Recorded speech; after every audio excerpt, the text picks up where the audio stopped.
Hello and welcome to Where Lavender Grows. I'm Josh the Posh, and welcome in. This is a place where we um, center the lives of those who have been impacted by true crime, and we work on finding understanding together. Hey, Southern Gal, welcome in. It's good to see you. Hey there, Doodle. It's good to see you there too. Um, So, uh, today is a little bit of a relaxed atmosphere. We're going to be talking about, hey, Mustang, what's going on? Welcome in. Welcome in.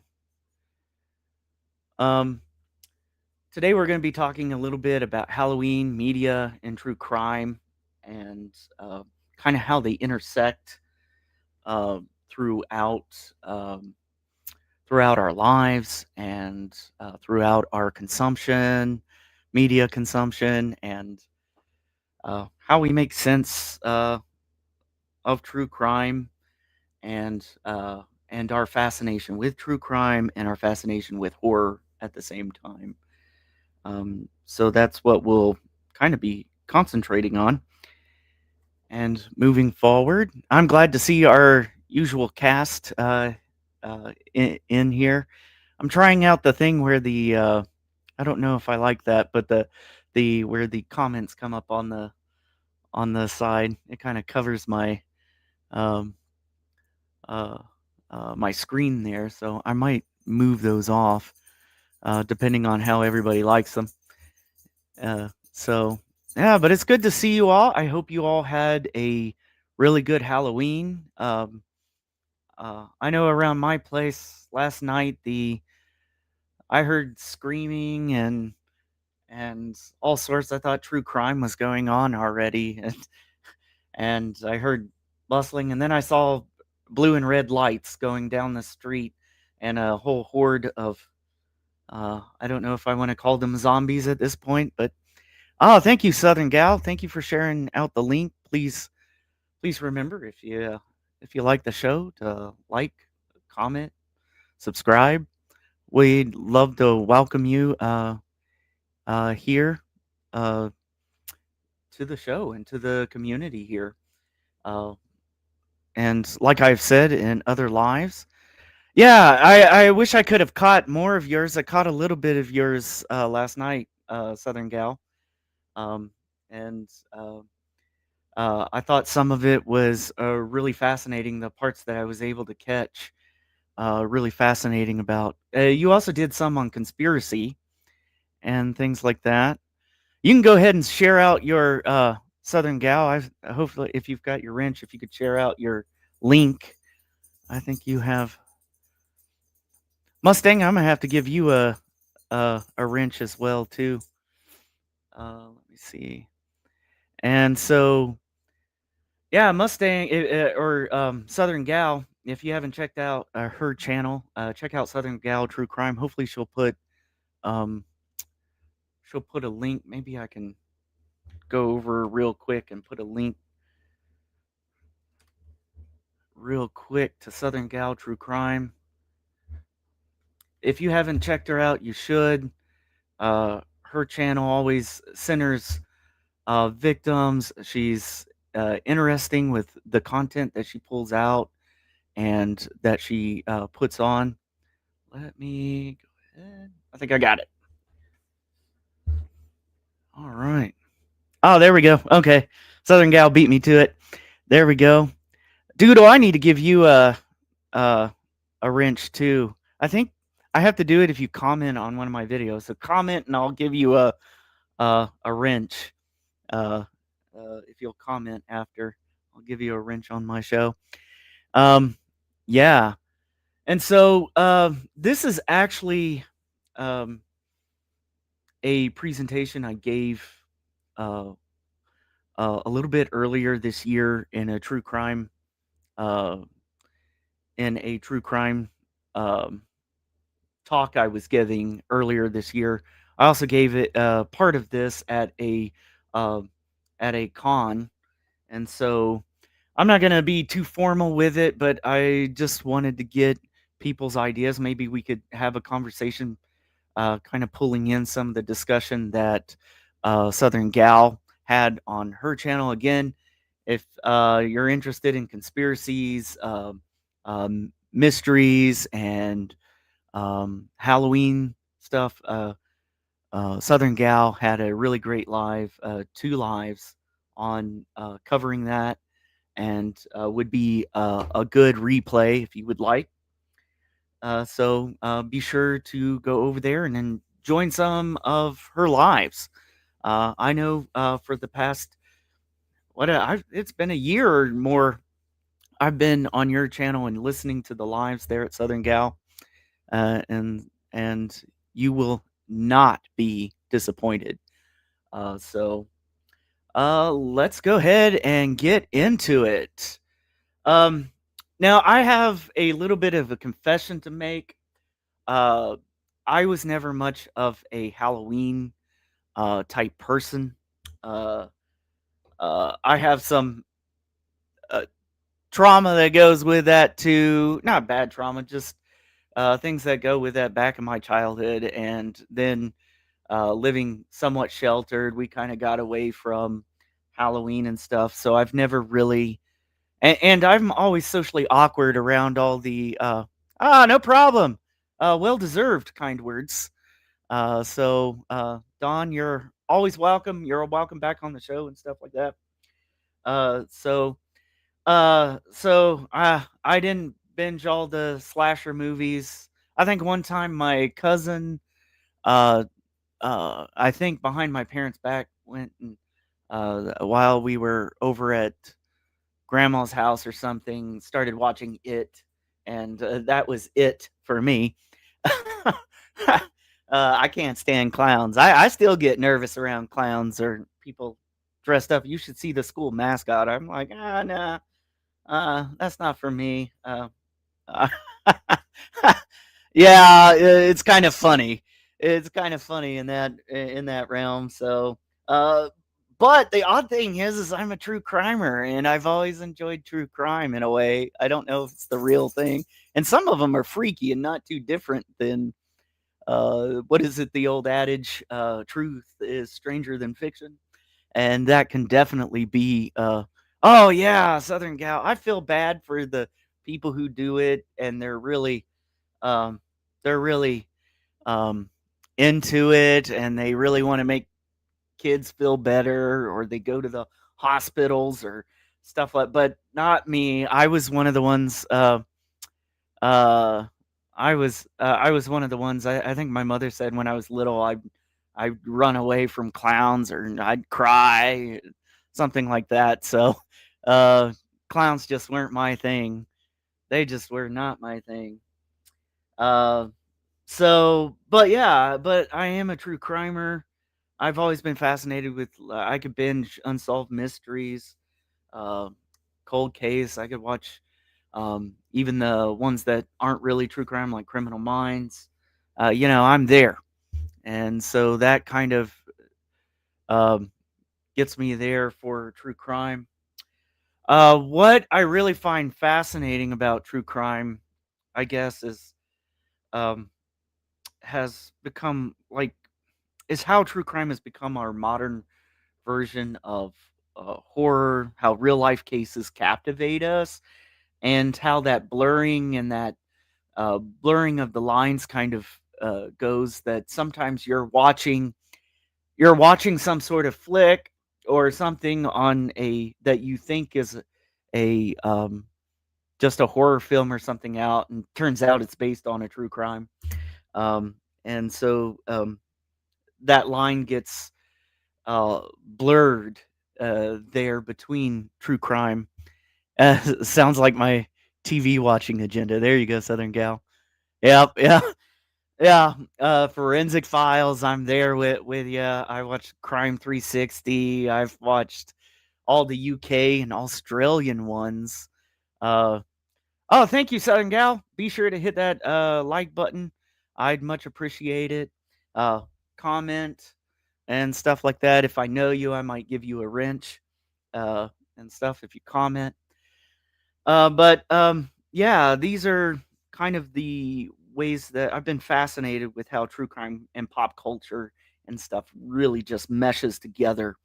And so, and what I wanted to think about today was, why do we consume these stories about real life true crime in similar ways that we do horror movies? And I think this is the appropriate time during Halloween when we see all the goblins, clowns, oddly dressed nurses. Uh, what is it?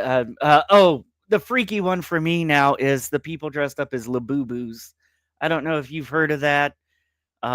Even my office is planning to do like a Christmas Labubu thing. Those things are freaky to me. I don't know if you've seen a Labubu or know what I'm talking about, but you should Google it or don't.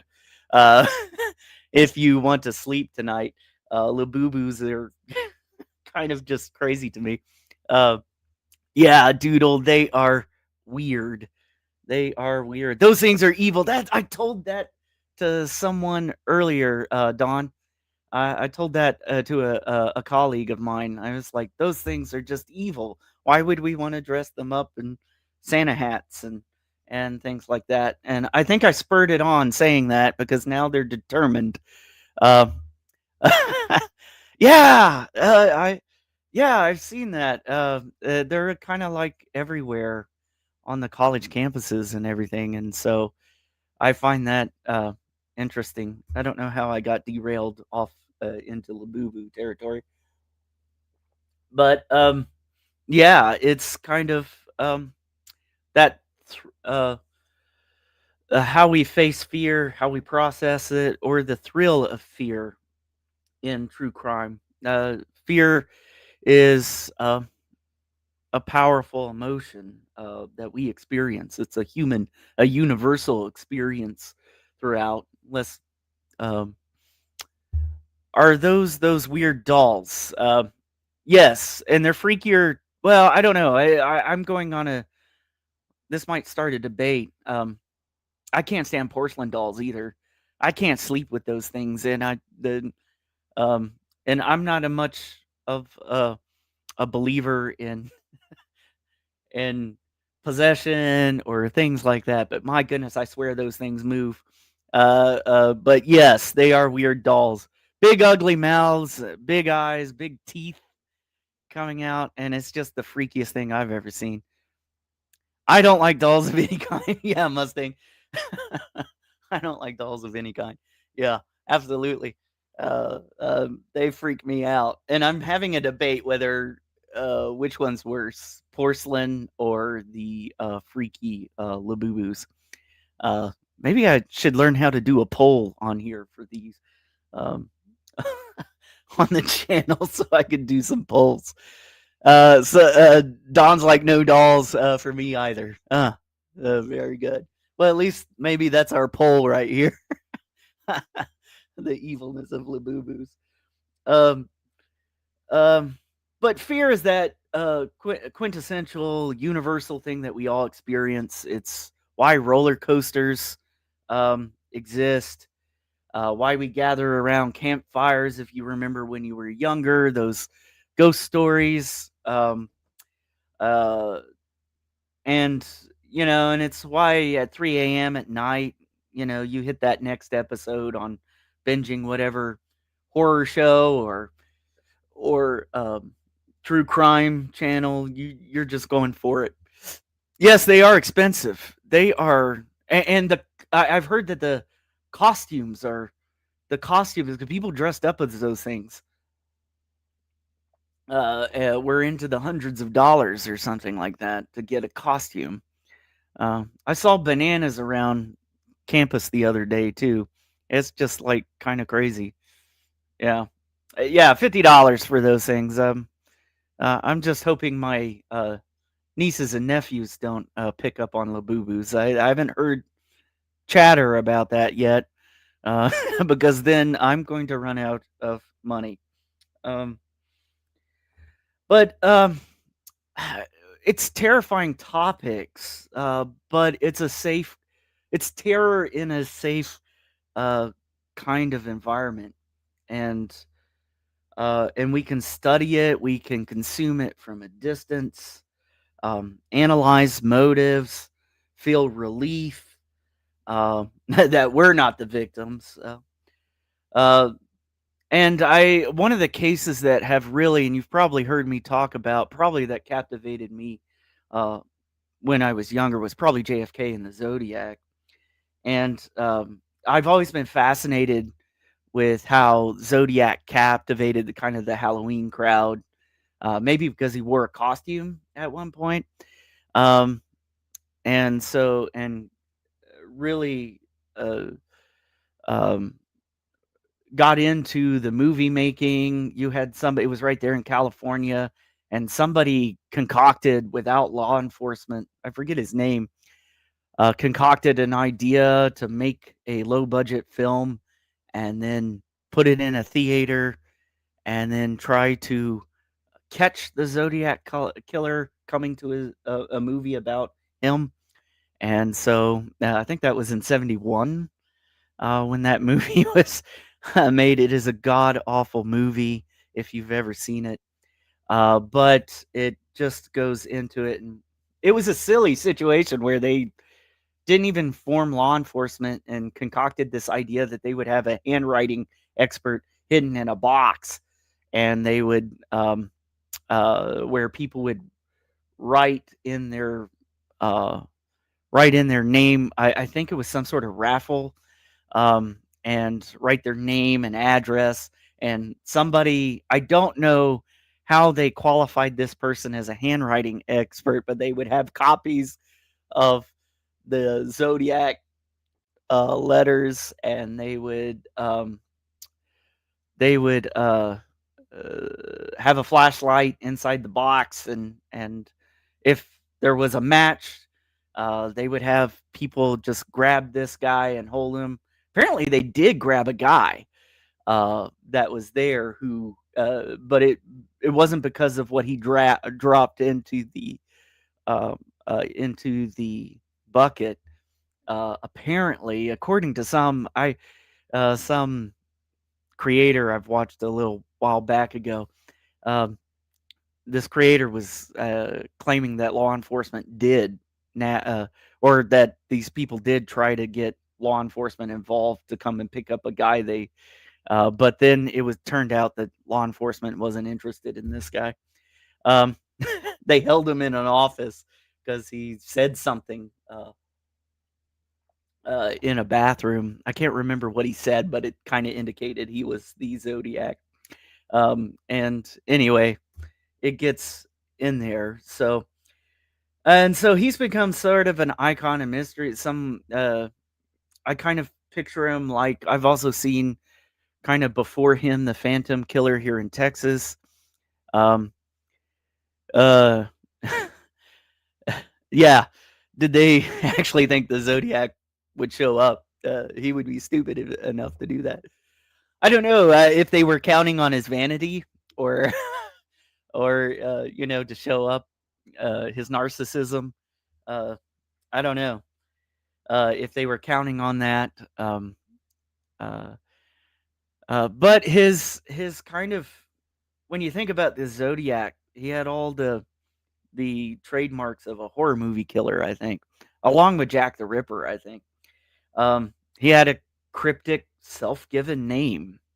Uh, a disturbing symbol, the crosshairs, or the zodiac symbol, ciphers filled with hidden messages sent to the newspapers, um, a mask, because of course he would have a mask to become that type of almost comic book villain in there. Uh, and so, and the most important thing that I think, just like Jack the Ripper, uh, the fact is no one ever unmasked this person. So he gets thrust forward into pop culture and into Halloween. Isn't that the town that dreaded sundown? Yeah, the Phantom Killer. And which, so there's some conspiracy theories that the Zodiac and the Phantom Killer are one and the same because of the Lover's Lane type of similar uh, situation. But yeah, the town that dreaded sundown. If you haven't watched that, that's an interesting movie to watch. Um, I think about Jason Voorhees or Scream's Ghostface, Zodiac. He was more than, um, or at least the way media has put out. He was more than just a character. Uh, he unfortunately, and that's what's disturbed me about this case is that his persona outlasted his victims, because many don't know his victims, um, and so um, that disturbs me in a way. And we took the bait as a society. We took it. We just consumed it. Yeah, it's in Texarkana. Um, that happened, and that's still an unsolved case to this day as well in Texarkana. And so that's kind of where we're playing. I mean, the media myth and the making of a legend. I mean, media played a huge role in shaping uh, the Zodiac's legacy, and when it shouldn't be. Um, we should remember. Uh, we should remember who else was all involved. Like Brian Hartnell or Michael Mageau and Darlene Ferrin, and so you have people that the persona kind of um, overtook that thing, and so and I think Zodiac probably understood that, as he wanted to be feared or needed to be seen in some way. Um, I think that's evident in how he teased law enforcement through the newspapers, threatened mass homicides, demanded front page attention. And this worked. It grabbed us. It grabbed us in ways that I just was just like, oh my goodness. Um, and it's just like Jack the Ripper. It's same elements. That ominous alias, cryptic messages, media fueled hysteria. And we find this we reconsume this every Halloween, I think. We get into, yeah, lots of weird stuff happens around Texas. Well, because, it's a strange place. And because there's a lot of, quite some major highways pass through. I've always heard of it as a kind of like the area I'm in, described as a hub. So, and especially with the highway system that really got started um, and even before then, in the 40s when the Phantom Killer was there. Just lots of things that were uh, people from all over converging, um, and a stopping point for a lot of travelers and things like that. So the Boggy Creek Monster, yeah, did you cover that, Southern Gal, the Boggy Creek Monster, in your lives this weekend? Um, so yeah, so it kind of turned these people. We still remember their pseudonyms, their aliases, into like cultural boogeymen. Uh, and they were never caught, and their stories never truly ended. Um, Yet it seems like the stories of the others kind of fade into the background, their victims. And so even today, we theorize, we investigate, but we consume. We consume so much. And not this weekend, but I've talked about it before. All right, I'm going to have to hunt that down for you, for myself, Southern Gal. Um, I'm not sure if I'm totally familiar with the Boggy Creek Monster, so I'd like to get into it. Uh, but we fill up YouTube channels, YouTube videos, just like we do here. Reddit threads. Uh, we get into TikTok. We get into those things.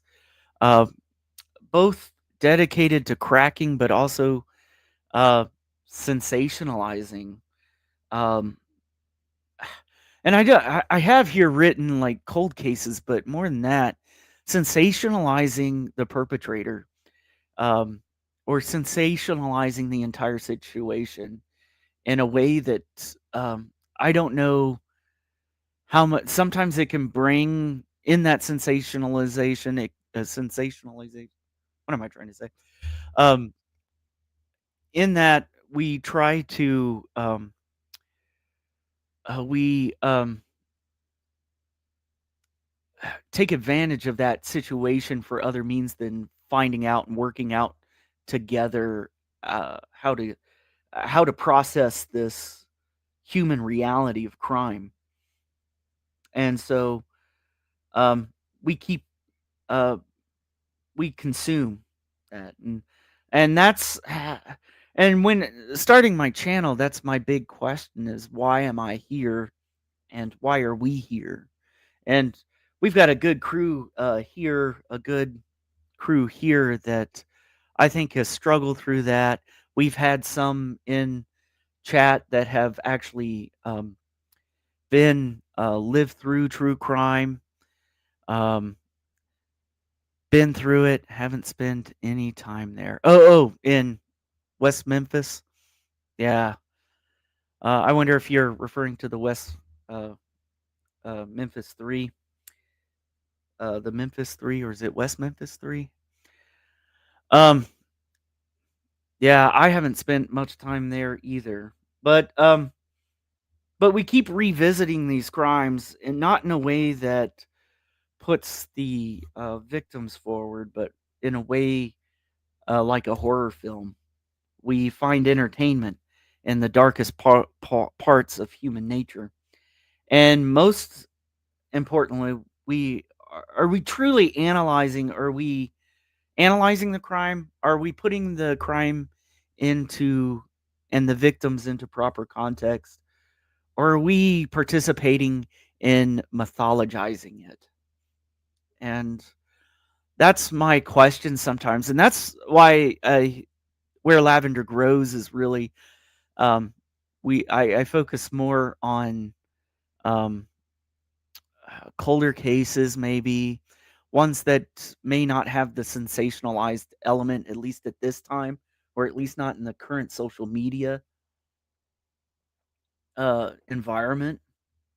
And so, and that's my big question. I want to look at pop culture and writings and how media amplified the Zodiac's messages, and how public obsession turned him from a criminal into a very unnecessary and probably most yes, a undeserved legend.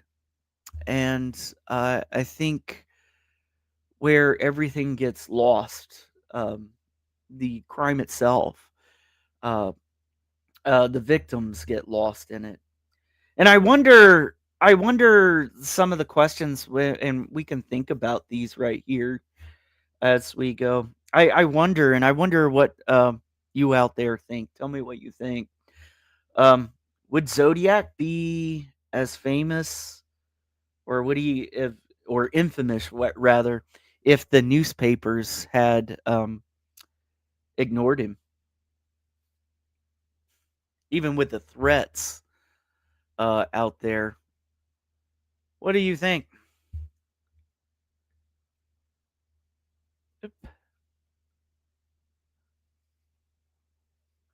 Yes, I think Mustang says yes. Uh, Southern Gal. When I first got into true crime when I was young, it was for the shock value. Yeah, I think I'm there with you, Southern Gal, and sensationalism. But as I matured, I started focusing more on victims and families. Yeah, that is.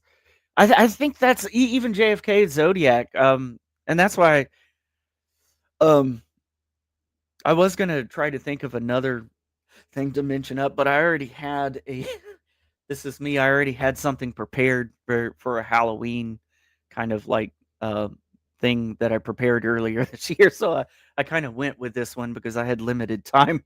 Right now, I'm quite busy, and but I wanted to get on live and talk about things. But yeah, and I wonder if there's any similar crimes going on right now. That what do you think about like um, that are gaining notoriety? Uh, Dynamics of social media have changed. Newspapers are kind of not the driver of it anymore. Um, that's why researching cold cases sometimes, or even cases currently, social media, Reddit is kind of where I would go. Yeah, uh, definitely. But are there any parallel ones that are today? Uh, would they gain notoriety if we just ignored him?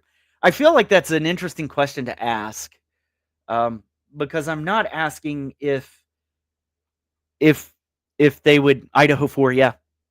Um, I'm not asking if what if they ignored the persona of the Zodiac or even this one, the Idaho 4. And was there a similar like thing going on except in social media in Idaho 4? I don't know if law enforcement has connected it, but there was all the chatter about the uh, um, a care. I can't remember what on uh, platform, but a Papa Roger like uh, uh, what it, I want to call it a handle, but that just ages me a little bit. I think a screen name, what have you, on there, um, and was that an attempt to develop some sort of anonymous persona and give that? I don't know. I don't think law enforcement has connected that, but it's possible, I guess. Yes, Lisk as well. Yeah, Kohlberger. Yep. Uh, oh my. Yeah, I haven't even. And Charles Manson.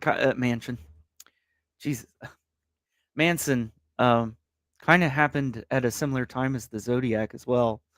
Um, some even suggesting that Charles Manson was somehow connected in setting up some sort of murder club or homicide club.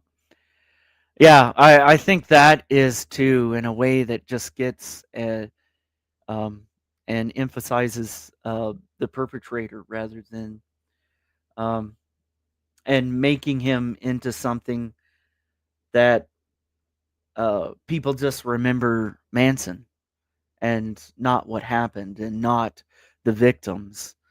And I think that's tragic in a way. In my opinion, if Zodiac were active today, YouTube and social media would be off the charts with it. Yeah, and absolutely, I think that would be. Um, I think, I think the terror and the fear, and if Zodiac would use it again, like if Zodiac were in this time period, I think would probably capitalize on um, that type of venue to perpetuate under a narcissistic need um, for that. So yeah, um, and I often wonder in my attempt if I watch like um, the these especially Netflix. I haven't been watching Netflix documentaries in a while. I'd rather turn to my or documentaries or what do you call them? These new sensational dramatized is the word I'm looking for. Dramatized versions of true crime, like Dahmer. Um, I haven't even watched that one because I fear with what am I participating in bringing resolution, bringing restoration, if that's even possible, or bringing wholeness back to this very human element, or am I just feeding in to um a very contrived legend? Um, I have those on my watch list. Yeah, uh he'd be in the chats. Oh boy.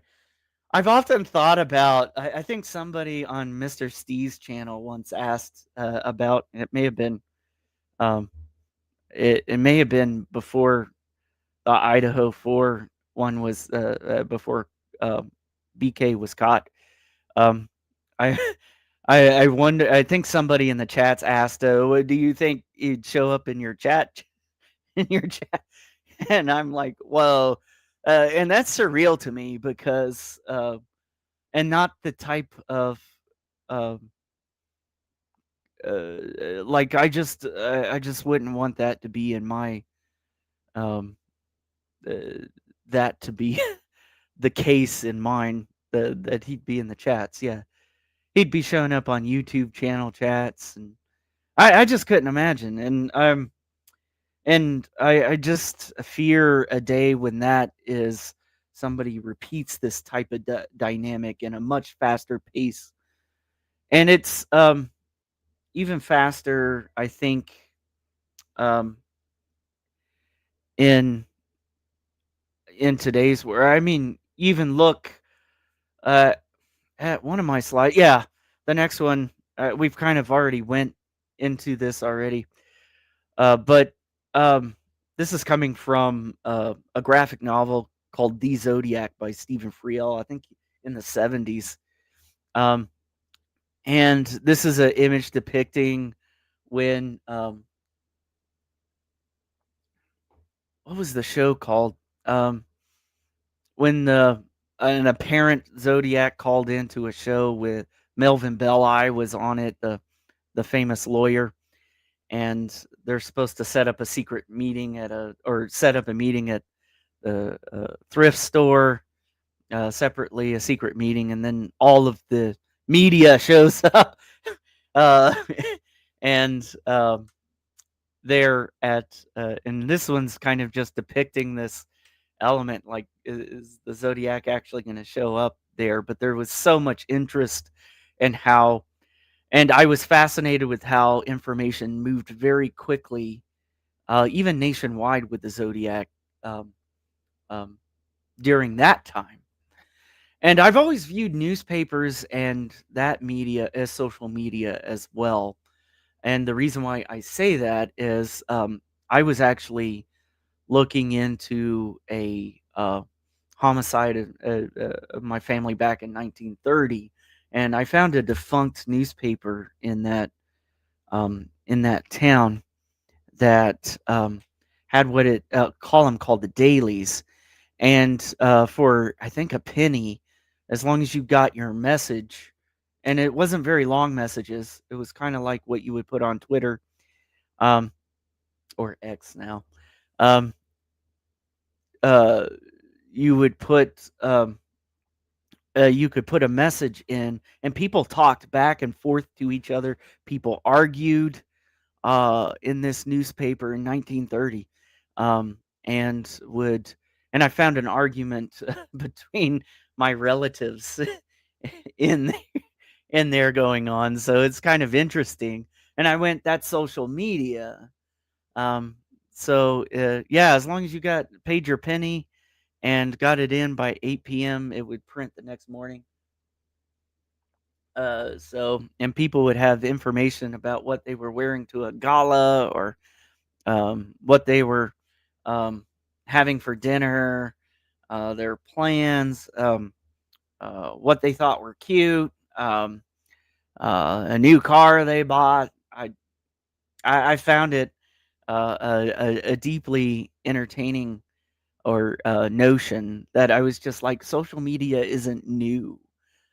I think it's older than I thought in a way, and so I kind of bring that.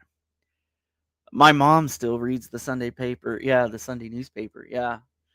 Um, uh, and I still consume a lot of newspaper like um, media myself. Um, and so I do it digitally now, but I still consume newspaper articles. To me, they're a little bit slower, more thought out in some ways, and so yeah, it's kind of that in that. So yeah, this is just kind of the question I have is why do we consume true crime and horror, and um, and why do we allow characters, especially narcissistic, to take control of the narrative? And I think control has a lot to do with it, and then we give it to them on places like Halloween. Or is there a distinct difference between that and horror? Around here, they only put one out once a week now. Yeah. Y- Yeah. I actually stopped getting I would collect the um um uh I would collect the newspaper, the print version for a while and take it I would actually read the digital version, but I would take it to my um spiritual organization that I would go to and leave it for other folks there uh but I eventually stopped doing that because they stopped. It was so weird. It would the Sunday paper here doesn't come to you. Well, it's supposed to arrive on Saturday now, but it often doesn't arrive. They do it through the mail, and it doesn't arrive until Monday. And so I was just, well, that defeats the purpose of me taking it to the if it would come on Saturday maybe. But then I'm just like that's not a true it's not a true Sunday paper. The Sunday paper has to encapsulate some of Saturday too. I don't know. I used to get the Sunday paper for the comics, yeah. Yeah, yeah, for the comics, yeah. Um, I think I started watching true crime and horror way too young. Yeah. I think and maybe that contributed to that youthful, into, how you viewed true crime when you were younger and the sensationalism of it. A mom buys the Sunday paper every week on the way to church. Yeah, yeah. Maybe I could have done that, but it's hard to actually find a place where you can buy the paper now. I don't know. Or maybe it's just yeah. But I could somebody commented once on social media in a presentation I was giving on it, and they commented um it was another presenter, and they were going, I don't know if we've really changed all that much because um there was a picture of people with their smartphones and stuff, and they're all very engaged with that, not with each other, but then showed like a picture from the 40s or before or something like that, and everybody has their newspaper over their over their head, and and so they're saying it really hasn't changed all that much in their opinion. I don't know. Uh, I don't know. I remember when I was young, I remember going to um, the barber shop, and people would sit there and talk back and forth, but also read the newspaper while they're waiting on their haircut. I was 9 or 10 when I started liking true crime. Wow, 9 or 10. Wow. I think I was a little bit older than that. I don't think, and I don't know if I can't if I remember I have vague memories of. the O.J. Simpson case, and I think it was one of the first things that I watched live, and and things like that. So, um, yeah, that reminds me of my grandpa with his head stuck in the paper. Yeah. um, I remember that too. Sometimes I'd see grandpa with the paper, and then if you said something silly or some, you would see that eye come over the newspaper with that raised eyebrow going, uh-huh. So stuck in the newspaper. Yeah, it's kind of a pastime there. Um, and I don't know how you all feel about true crime, um or if there's a some people are. I asked this question to a group of students, and because some of them were just they would come to a true crime club, and they would go, "Oh my goodness, that's so scary," and uh, and I was trying to get them up to really talking about true crime and stuff like that, but they were kind of timid and nervous about, and this stuff is so scary to them, but they consume it anyway. And so uh, I asked them, why do people enjoy being scared? Um, and I think that comes to Halloween as well. I mean, uh, there's been all sorts of, like, out in the alley here last night and the night before, just tons of things where I almost thought I should call the cops. And so I've been fascinated with it because I am actually not one of those. I'm not big on being scared. Yet I consume true crime in a way, hopefully in a way that's responsible and empathetic, um, and but even there's a puzzle piece making of me that makes true crime.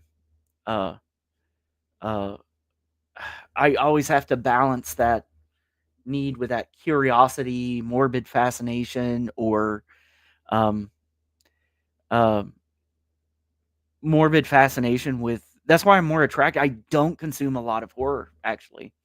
Most of my the content I consume is true crime, in that way. And there you go again. Fictional true crime horror doesn't phase, don't. Yeah.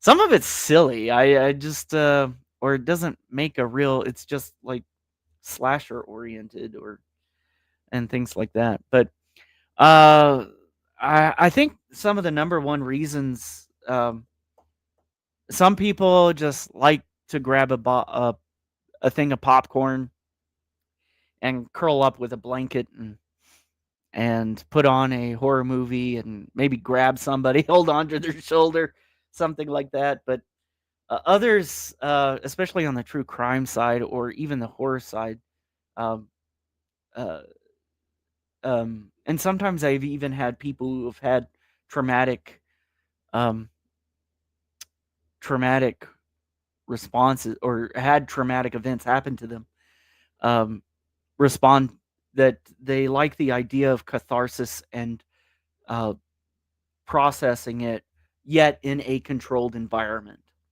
and that helps them because I've been fascinated with that um, when a victim of a crime is also a consumer of true crime, and especially a true crime element that is similar to their own. And so that's kind of where I am with that. Um, but there's all these different parallels between horror fiction and true crime. I find uh, that there's similar types of crimes. There's similar elements of expressing that universal what every human, when they're scared, when they're fearful, uh, what they get in, with the getting that, trying to replicate that chill up their spine, maybe in that realm, the fear that you would have if you were stuck in that situation, find yourself into that situation. Um, I think it often even mirrors a lot. You'll see a lot of or not fictionalized crime um, uh, take on elements of stalking, violence against women, uh, e- um, theft, heists, uh, the spooky person waiting around the corner, people with masks like the Phantom Killer, the Zodiac Killer, um, things uh, of that nature in that. And the Zodiac actually, I think, was during a time that something I always thought of his time here. Like if you think about when he grew up, maybe if even if you go back to the 30s, 40s, and 50s, how I've got some modern stuff up here, um, but there's actually the use of he two of the ones that he actually uses is the Mikado. He actually mentions it in his letters. He even, if you noticed how I titled this Echo Arose, that's one of the poems about um, a very depressed bird from the Mikado. Um, and even his Titwillow, Titwillow, Titwillow kind of thing. Um, there's also the most dangerous game, the moist. He's the most dangerous game. uh, um, that becomes part of the elements that he uses. He uses pop culture in communicating with law enforcement. Other things that have recently taken place in there influencing, and there's been some people out there purporting that you could sort of do um, a literary profile profiling, and actually you could solve the crime maybe if you could understand or narrow down um, the pop culture influences.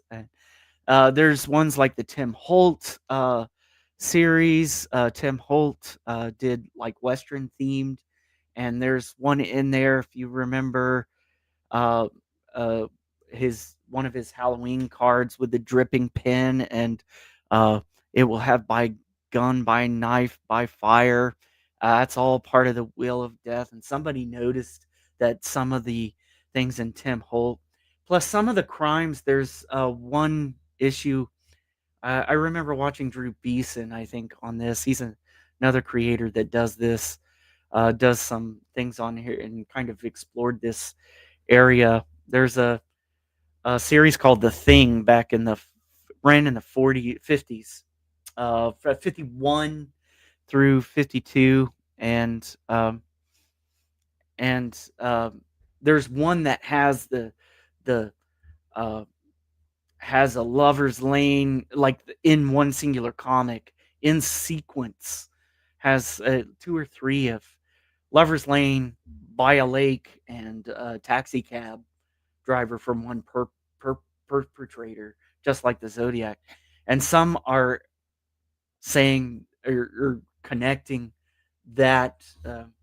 But I found, just like you see the pictures um, there's just a lot of um, things here in the 50s that I just didn't know.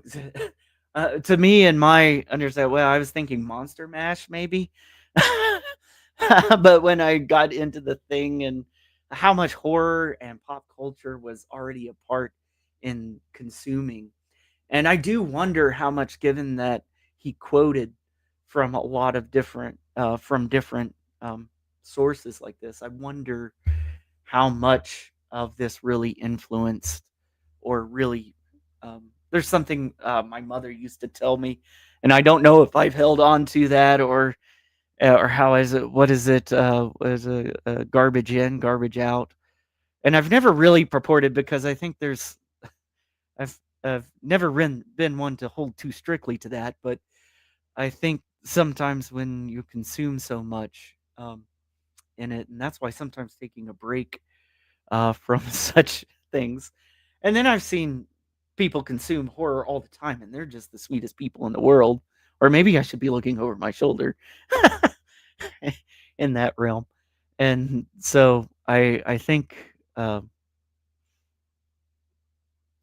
I think uh, how we consume crime can be, or how we even consume this. Not saying that there's.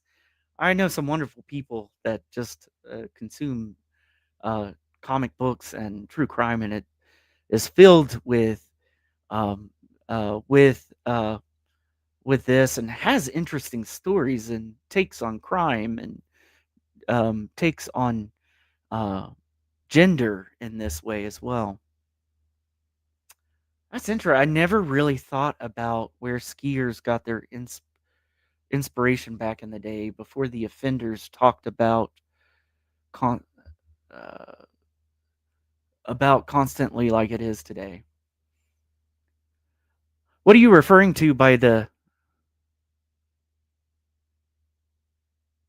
Oh, okay, that makes sense. I was sitting there, Southern gal. I was sitting there trying to figure out what you meant by that. Uh, um, uh, I was like skiers. Wow. Now we're talking skiing. Skiing down here in the south. Um, so autocorrect. Sure, Southern gal. Autocorrect. We'll stick to that story. Mustang. Um, yeah, and so I don't know if this is rehashing a conversation I've already done. I know when I first started my first episode and things like that, I kind of started out with this whole Southern gal. That's her story, and she's sticking to it. Um, I've just found uh, I'm fascinated by the cultural and social understanding of true crime and its connection with horror, and and how I think even nowadays I'll be watching something and realize that it was based off a true crime of some sort, and so there's a blurring of lines between true crime. Oh, or is there a new creative expression? I mean, because you'll find true crime, or I mean, fictionalized crime, or that fictionalized crime can sometimes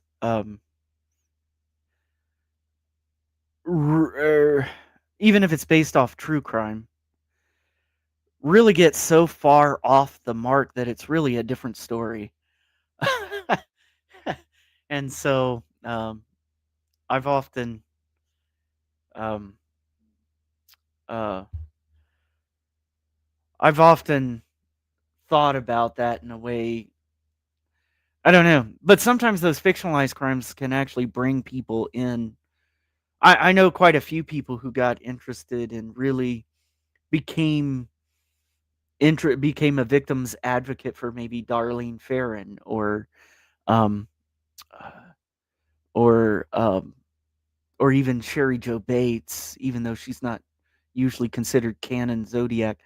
Um uh and they really turned because of the movie Zodiac in 2007. Um whatever your thoughts on the whether that's, I think for a movie it stuck pretty good to the, but there were definitely fictionalized elements of it, dramatized, and I don't know what to think about the Dahmer one. I know that the victims' families were very upset at that, and so that's kind of where I'm at with that. Um, so any final thoughts or things before we wrap it up? Any final questions, thoughts, worries, concerns? Um, Rotten Tomatoes.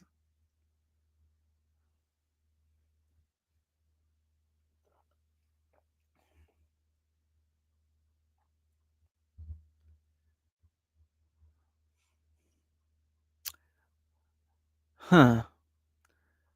Well, I'm in a place that is because I navigate going back and forth um, on how much I consume of true crime because I can really binge. If I get into a case or there's a certain case, sometimes I lose myself and I can binge watch YouTube videos about it. I can open up several books and read books about it, um, and then get lost in the dynamics and and puzzle things that I get lost and then go, oh my goodness, I've lost the victims in this case and not really been. Thank you, Southern Gal. I've always been fascinated with how true crime influences pop culture. Yeah, and the Zodiac is really one that I thought really um, really pushed it out there. And now, yeah, I go down rabbit holes. Sometimes that's a good thing. If I think about like uh, Michelle McMahon, uh, she wrote the book "I'll Be Gone in the Dark," and it's about the Golden State um, serial offender. Um, and but she would go down rabbit holes and become obsessed with it. And really, it's too bad that she passed away before they caught him because she really went down a lot of rabbit holes and would communicate with the detectives on the case. And so um yeah, well, I have a late night tonight, so I'm going to call it the night. I really appreciate you being here. I really appreciate the thoughtfulness of everyone in here and that we keep it. I haven't had any problems with chat, maybe because I've labeled it Where Lavender Grows. I probably don't get uh, into the weeds of the actual true crime. But thank you for being here. Remember to stop by a field, smell the flowers, take some time to really think about life, and uh, remember that just like what is it, Winnie the Pooh? You're smarter than you know. You're more loved than you know. And be safe out there. Thank you all.